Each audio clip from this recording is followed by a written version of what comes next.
Balik ta sa politika, kanhi Agriculture Secretary o outgoing Congressman Arthur Yap sa Bohol, formal na nagproklamara sa Provincial Board of Canvassers isip bag-ong Gobernador sa Lalawigan sa Bohol. Ano ang report? Sa paghuman sa official canvassing, si outgoing Congressman Arthur Yap nakakuha og 326,895 votes batok sa iyang kaatbang nga si kanhi Cabinet Secretary Leoncio Evasco Jr. nga dunay 324,734 votes ug sa tulo pa ka laing mga kandidato pagka-gobernador. Human matransmit ang labing uwahing election results nga gikanvas gikan sa lungsod sa Panglao, pasado alas 3 na kaganiha sa kadlawon, giproklamar si Yap isip Midaug nga bag-ong gobernador sa Lalawigan sa Bohol.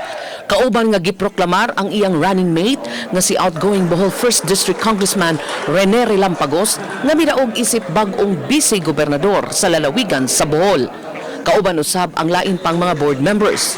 Matubiyap, iyang tutukan ang mga dagko o nagunang issue sa lalawigan aron kini masolusyonan. So very clearly top of mind issues that are very important to our people to be livelihood and jobs. In all the surveys that we conducted, that is the most important issue that people are most clamoring for. Livelihood, jobs, more opportunities, issues about water, issues about power, issues about prices of basic goods, pressures of mga pamiliton, education and healthcare.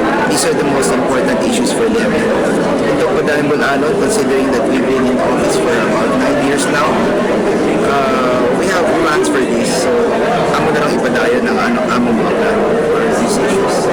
Apan sawa pa ang proklamasyon, samtang nagpadayon ang canvassing sa Bohol Capital, mipahigayon sa og prayer rally kagabi ang mga supporters ni gubernatorial candidate Evasco Jr. diha mismo atubangan sa Kapitolyo. Base sa canvas, sikit kaayo ang nakuha nga mga botos nila ni Evasco ug Yap. Una nang gipadayag ni Evasco nga mosangat siya og petition for failure of election gumikan sa matud pa massive vote buying sa kampo ni Yap.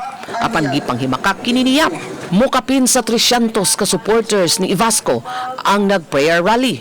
Gihimo kini samtang naghuwat nga mubalik ang canvassing gikan sa tulo ka mga lungsod nga wa pa mahuman pag-transmit sa resulta.